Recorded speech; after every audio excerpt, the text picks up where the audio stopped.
So the way we build community is by connecting residents based on shared affinities. If we can build out that strong sense of community and connection and retention, there's some exciting economic opportunity both for the investors and owners of these apartment buildings, as well as the people that live in these contexts. This episode brought to you by Suites at Madison. Meeting and conference rooms for rent by the hour, week, month, or year. Suites at Madison, where business gets done. Check them out at www.downtowntampaoffice.com. Now, on to the show. You are listening to the Invest Florida Real Estate Show, covering topics in lending, buy and sell strategies, property management, hot markets, and tips and tools to guide you along the way on your path to real estate success. You want Florida investment real estate talk? You have come to the right place. And now, our hosts, Eric Odom and Steven Silverman. Hello, and welcome to another episode of the Invest Florida Real Estate Show. This is your co-host, Eric Odom, along with Steven Silverman. Steven, the COVID fog has been slowly evaporating. It's accelerating now.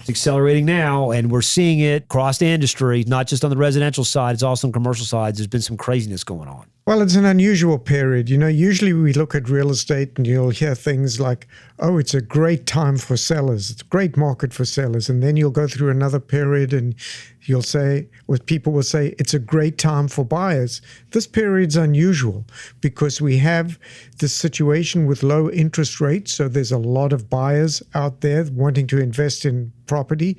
And at the same time, there's talk of tax changes coming, getting rid of 1031 exchanges, increasing capital gains tax.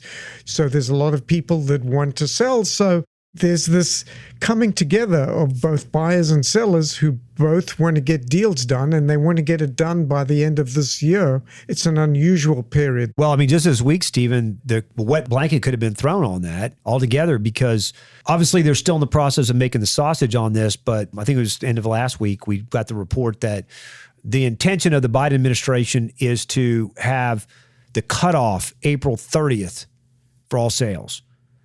So even though the law hasn't been passed yet, if you sell today, the way it's currently written is that you would still be responsible for capital gains. Right. I think a lot of people feel, though, that politicians say things, in the end, it's negotiated out. Of course. And so, you know, the thinking is that, well, if something does happen, it will not be retroactive. Well, it's not worth worrying about until it's actually passed. Obviously, with capital gains and with the assault on Section 1031s, which would be really devastating for our business. I've written our Congress people. I would encourage people to do the same. The combination of those two things with the increase in capital gains, along with the elimination of Section 1031, which is deferring of the capital gains on sales, would be a big problem for across the board in commercial real estate. I'm not really understanding fully. I mean, I know we've got a budget issue that we've got to solve, and I'm all about that. But the reality of the situation is putting the kibosh on Section 1031 actually hurts the economy. It's not going to help raise taxes, and that's why all of these countries, developed countries on the world, have some form of the Section 1031 exchange in their code. So let's see how it all shakes out. Make your voice heard. Talk to your Congress people and let them know how you feel about it. And that's the way democracy works. I'm not going to sweat it too much until we actually get the law passed, because it can change significantly between what's being discussed today and when laws actually get amended. Stephen, we like folks to leave reviews on our show. Reviews are important to us because we work pretty hard to get guests, and the first thing guests do is they go online and try and look what people have to say about us, and they're encouraged. We're able to get great guests because we get good reviews. So please keep sending reviews. It's for all our benefit. We just keep the show rolling on and we all learn from it. Absolutely. Today, we've got a little bit of a different guest. He's not an investor. He's providing what we think is a pretty interesting service for larger apartment complexes. And everybody's always looking for ways to try to increase their retention and decrease the turnover of their units. And so I think you'd be interested in this today. Stephen, is there anything else, housekeeping items that you would like to discuss before we roll into our guest? I think we're ready to roll. Today we have with us Ben Pleat. Ben is the CEO and co-founder of Cobu. a leading virtual community engagement platform built for multifamily. Living in apartment buildings can be an isolating experience. Cobu makes it easy for residents to connect with their neighbors and neighborhood. Cobu helps leading multifamily groups increase resident satisfaction, therefore increase resident retention and increase their NOI. Ben, welcome to the Invest Florida show. Thanks so much for having me. Appreciate you guys taking the time. Hey, Ben, we really appreciate you investing some time with us today. Why don't you talk a little bit about the genesis, your journey to arrive and help to co-found Cobu? Like, how did you get here today? Absolutely. Well, it was a mixture of a professional experience and a personal experience. But my background in multifamily, background more in the property management side of the industry, but really the genesis for Cobu came from more of a personal experience. See my mother achieve her lifelong dream to live in the city. She always wanted to move to, the kind of thicket of it all, walking distance to everything. And she finally achieved this dream. It's about 7.5 years ago. She moved to a beautiful, Class A amenitized building, amazing roof decks, you name it. Become a dream come true, right? And I would visit her all the time and basically see her cooped up alone in this unit. She couldn't meet a single person. She is beyond social, beyond extroverted, and she could make a similar relationship. Took a big toll on her. I looked into the issue and realized this was 61% of the US, according to Cigna, was feeling that level of isolation. These are all pre-COVID numbers. And then actually it's a bigger issue for younger generations. So for millennials, for Gen Z, it's ironic to me that we're more digitally connected via Instagram and all these other tools out there, and yet we're more disconnected as human beings, and kind of connected that back to this big turnover problem that I'd seen in my time as a property manager, losing 40 to 60% of residents without very, very many levers to pull.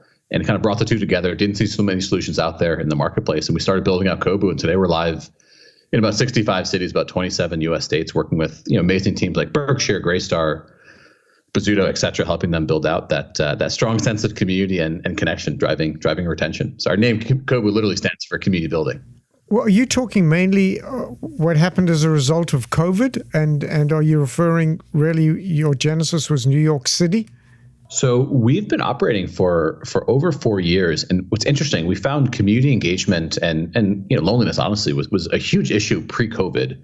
COVID definitely brought it to the forefront and made things worse. There's no doubt about that. But this was a problem pre-COVID, definitely a more acutely problem during COVID, and we're seeing it still kind of permeate from there. And today we operate in 65 markets in the U.S. So New York's one of them, Tampa, Miami, San Francisco, Los Angeles. We're coast to coast at this point. So it's a social media app, correct? Yes. So the way we build community is by connecting residents based on shared affinities. So think of it as a mom's group, young parent group, foodie group, dog group, et cetera, really around enabling residents to create community in a way that doesn't require additional time or budget from the property team. So what that looks like is a book club. It looks like a running group. It looks like a mom's group. It's really around bringing residents together around shared affinities and helping that create stronger connections and stickiness, then breeding into stronger retention. Cool. So it's distributed on an app. Is it also web, or what are the other distribution points? Or is it just app? It's mainly by mobile. We do have a web presence as well. We find a majority of residents living in our multifamily communities are interacting on either Android, iOS, or some sort of tablet device. Gotcha. And so if someone's interested into sailing, or they've got dogs, they want to have play dates with the dog, that's what this is helping to do, correct? Correct. Yeah, and the groups that exist really are tailored to that particular community. So a multifamily, a mid-rise in Austin might be very different than a mid-rise we have in Fort Lauderdale, might be very different than a mid-rise we have in DC. So it really depends on the community, and it depends on what the residents want to engage around. So sailing, I think we've got a couple sailing groups on the West Coast, lots of dog groups basically across the country. So those, some things you might see more localized to an area versus some things like dog groups or young parent groups that you might see in almost every single community. And is this driven by the residents? Do they go out and form their own groups, or is there someone managing it or controlling it in the complex? It's a great question. So what Cobu does is both the moderation, the activation, as well as the software. So we have a person there in the app that's moderating everything that happens. We have a code of conduct that everybody agrees to. So when groups get suggested, for instance, it would be a running group or a sailing group, as you mentioned, those would be abiding by the code of conduct. But if somebody said, hey, I hate this building group, that would not be abiding by the code of conduct that everybody agrees with. So, we take moderation very, very seriously. It's kind of the cornerstone. Trust and safety is the cornerstone of how we build communities. And our clients are, large institutional, typically owners and managers of multifamily. So Berkshire, Bozzuto, Avenue 5, Dolben, et cetera, that, these are very, very critical pieces for them as well. So that moderation piece is such a critical way that we help build out that value for our clients. No doubt, because essentially what came with social media was the social trolls who have no problem behind a keyboard saying all sorts of nasty things that may or may not be true, but they get a rise out of getting reaction from other people. So I can understand the need for that. Obviously, this is probably not a great fit for a quad, because there's 4 people living in an apartment complex, and might not, and none of them have anything to share. So where are you seeing the numbers start to make sense for an apartment to add this type of service?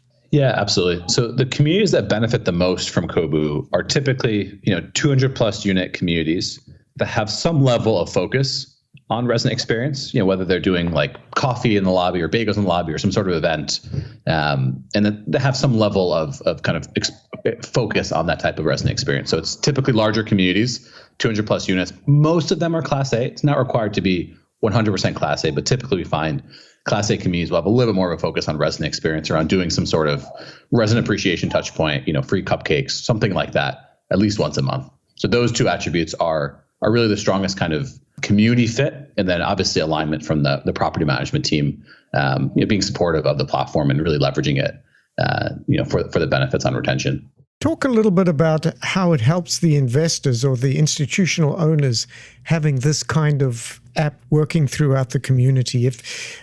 Just on the surface, it seems to me that if people are happier, then you get better retention and it increases your net operating income. Yeah, retention, it's all about retention, isn't it? It's a big problem with apartment complexes, making sure they're keeping the people happy. That turn is where you're burning funds. So I'm interested to see or to hear what kind of studies you might have done, or maybe some anecdotal experience that they can report back to you from a data standpoint in terms of retention. Yeah, we do many, many studies on the renewal rate. And typically the way that we're looking at renewals is through a cohort lens analysis. So we're basically looking at cohorts of residents within a community that engage with their neighbors and their community on Cobu versus those that don't. And then we also look at tenure of use. So how much are you engaging with Cobu and your neighbors? And does that have a difference in probability? So what that helps us achieve, just for context, is we try to remove any confounding variables. 1 year versus another. Everyone in the community, in many ways, has the same experience or has some sort of uniform experience of living in the same place with the same events or the same, same amenities, et cetera, right? Living through the same time, right? So what we find is when we compare those that don't engage with Cobu, those residents that don't engage with Cobu, non-Cobu users, versus those that do engage with Cobu after about a 12-month period, we typically see about a 12 percentage point difference in renewal outcomes among those residents. So Cobu users are 12% more likely to renew than those that don't engage with their neighbors on Cobu. And then we take it a step further, we look at tenure of use. So those that engage with their neighbors on Cobu for more than 6 months, we find about a 20 percentage point difference between renewal probabilities of non-Cobu users versus Cobu users of more than 6+ months. So honestly, it's certainly much higher than we thought it would be. And kind of, it's honestly exciting to see the community engagement breeds stickiness, breeds strong retention. You see a very similar impact, by the way, in the workplace. Gallup has done a bunch of studies around having those relationships and strength of friendships, for instance, at a company, and the relation between staying at the company longer. So it's a very similar trend, and if anything, our data shows it's actually more powerful in the places that you live. So can you give examples of some areas where companies are using it? If, for instance, is it in like a workspace environment where you've got everybody shares space, or is it within large companies where they just find a way to get their employees to engage?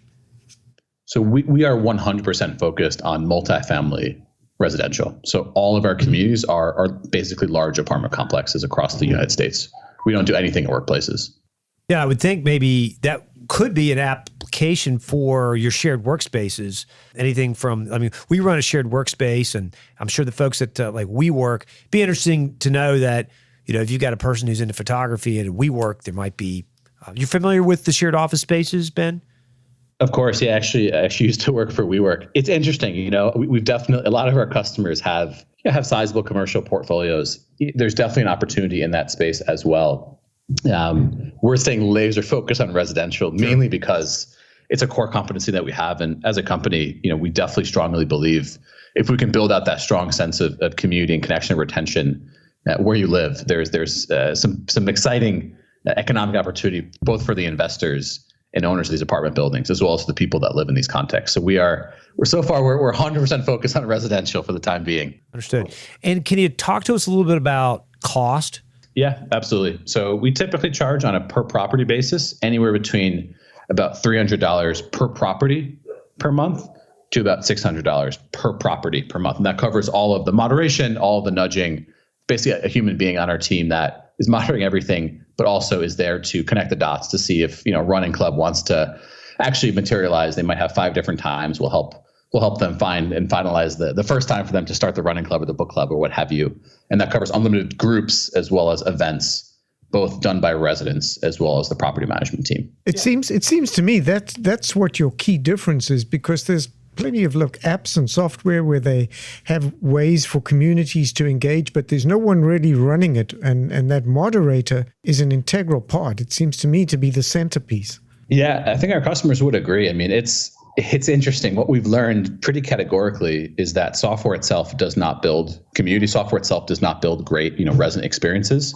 It's a great tool. It's a great piece of leverage to make those experiences stronger, to collect data and to then further feedback and make things even better. But fundamentally, it's really just leverage. So the human moderator from our team, we call them a Cobu virtual community manager. That's really where a majority of the value is coming from in terms of actually creating robust communities that drive stronger retention and NOI. Yeah, no kidding. And you could have one troll who can have a chilling effect on the entire experiment.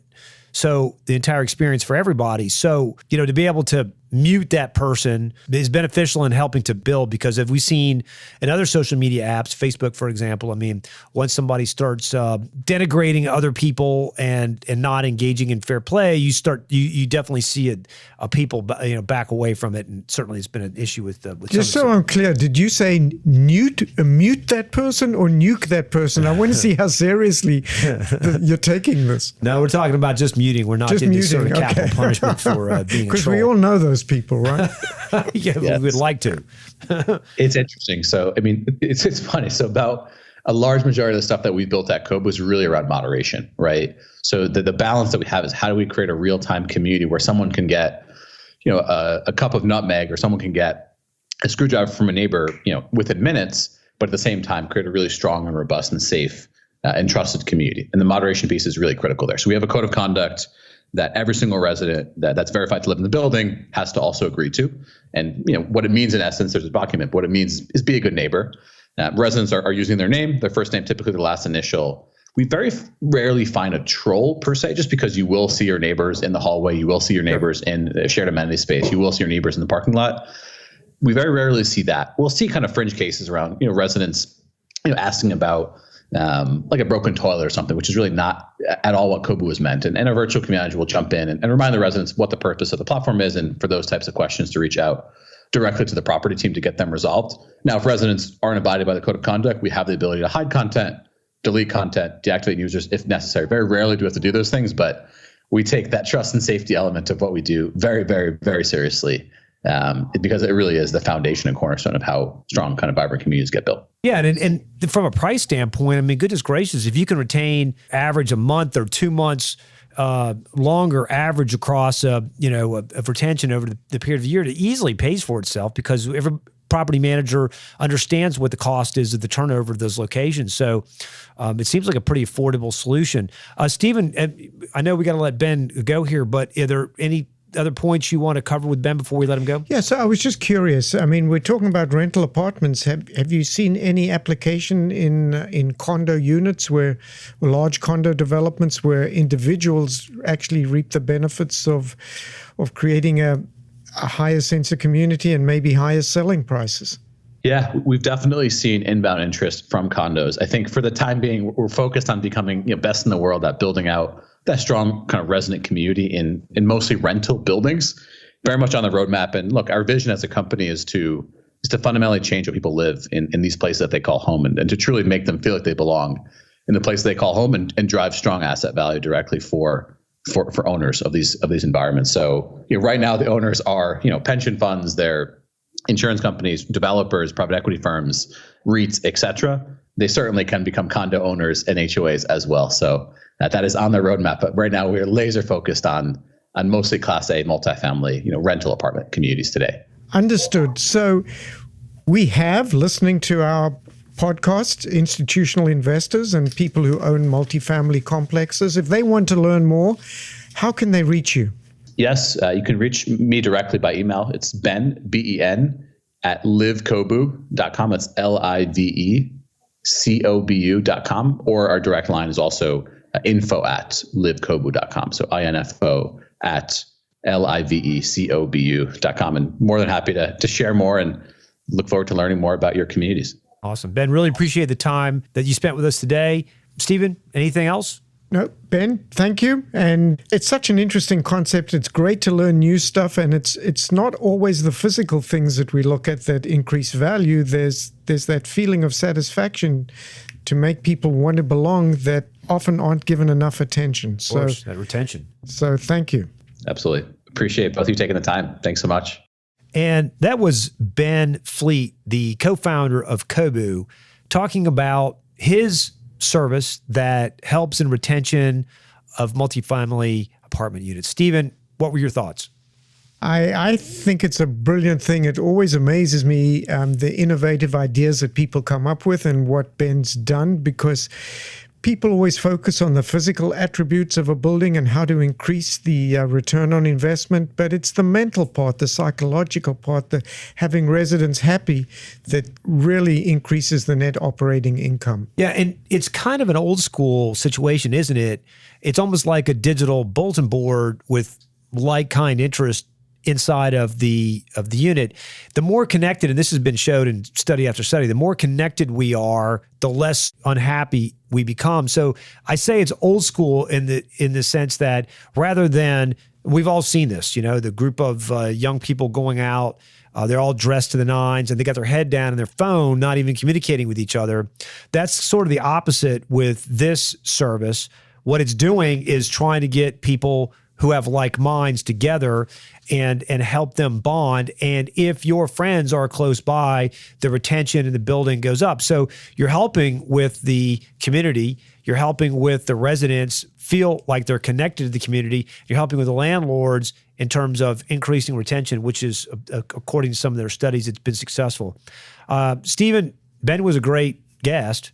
Where can we find other great guests? So the best place is to go to our website, www.investfloridashow.com, for past guests, and also download the app so that you can listen on your mobile device to all current episodes. Guys, as always, we appreciate the time that you invest with us each and every episode.